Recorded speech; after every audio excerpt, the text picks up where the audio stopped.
Hello friends, मेरा नाम है अमित यादव। एक बार आपका फिर से स्वागत करता हूं मेरे इस यूट्यूब चैनल स्टडी लाइव में। दोस्तों, आज हम क्या पढ़ेंगे? आज हम पढ़ेंगे making of India constitution. Indian का कॉन्स्टिट्यूशन मतलब इंडिया का कॉन्स्टिट्यूशन किस तरह बनाया गया था, कैसे बनाया गया था, उसमें क्या थी सिचुएशन इंडिया के, किस तरह उस सिचुएशन को देखते हुए कॉन्स्टिट्यूशन बनाया गया था, कॉन्स्टिट्यूशन में कौन कौन लोग पार्टिसिपेट कर रहे थे उसे ड्राफ्ट करने के लिए, वो सब हम इस टॉपिक में कवर करेंगे।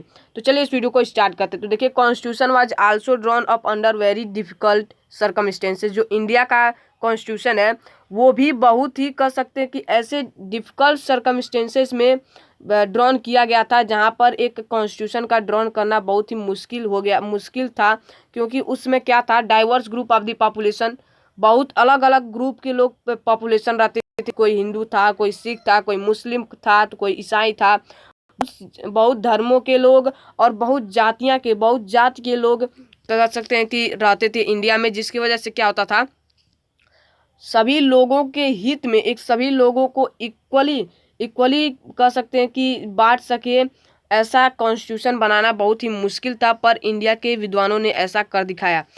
Parties on the basis of the religion difference, जैसे partition on the basis of the religion difference, जैसे मैंने आपको बताया कि धार्मिक धर्म के आधार पर उन लोगों के बीच में कह सकते हैं कि मतलब कि डिवाइड किए गए थे पॉपुलेशन। प्रिंसली स्टेट, बहुत सारे स्टेट भी थे। अब देखिए, पहले मैं आपको मतलब कि क्या क्या उस समय सिचुएशन थी इंडिया का वो बताते। तो पहला था diverse group of the population, कई ग्रुप के पॉपुलेशन रहती थी वहाँ पर। कई लोग, कुछ लोग अमीर थे, कुछ लोग गरीब थे। जैसे कि हिंदू में आप देख सकते हैं, कुछ लोग अमीर है तो वो सोचते हैं कि हम गरीबों को दबा कर रखें, अपने नीचे काम करवाएं। उस तरह के डाइवर्स अलग अलग ग्रुप की पॉपुलेशन थी।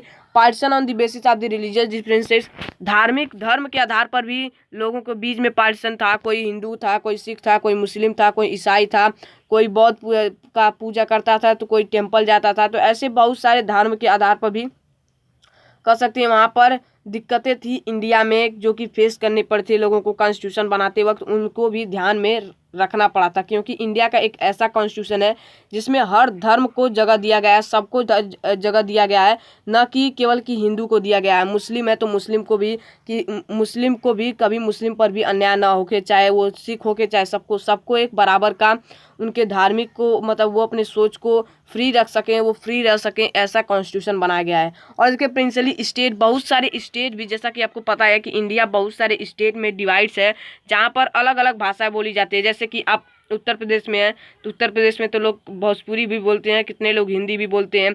और अगर साउथ में जाते हैं तो कहीं कन्नड़ बोला जाएगा, कहीं तमिल बोला जाएगा, मतलब कि बहुत सारे भाषा बोली जाती हैं। तो इस तरह एक बहुत ही कह सकते हैं कि बहुत ही कठिनाई थी इंडिया के कॉन्स्टिट्यूशन ड्राफ्ट करने वाले लोगों के पास, कि कैसे एक ऐसा कॉन्स्टिट्यूशन बनाया जाए जहां पर हर धर्म को इक्वली बांटा जा सके, हर स्टेट्स को बांटा जा सके। क्योंकि ऐसा था उसमें, अगर मान लीजिए पूरे कंट्री में कोई एक कह सकते हैं कि एक लैंग्वेज अगर हम कहते हैं कि नहीं सबको हिंदी ही बोलना है, तो मान लीजिए जिसे हिंदी नहीं आता है, जो मान लीजिए साउथ में रहते हैं, कन्नड़ बोलते हैं, जो लोग तेलुगु बोलते हैं, तो वो लोग रिवॉल्यूशन कर भी सकते थे, जैसा कि श्रीलंका में हुआ था। वहाँ पर कई लोगों, वहाँ पर लैंग्वेज को लोगों ने सोचा कि एक ही लैंग्वेज कर दिया जाए जो नेशनल लैंग्वेज होगा, लेकिन इसकी वजह से कई लोगों ने बहुत इसका विद्रोह कर दिया था। वही सोचकर इंडिया के लोगों ने ऐसा सोचा कि जो चाहे वो लैंग्वेज बोल सकता है, पर एक ऑफिशियल लैंग्वेज रखा जाए जो कि हर स्टेट में बोला जा सके। तो हिंदी एक ऑफिशियल लैंग्वेज है और इंग्लिश भी एक ऑफिशियल लैंग्वेज है।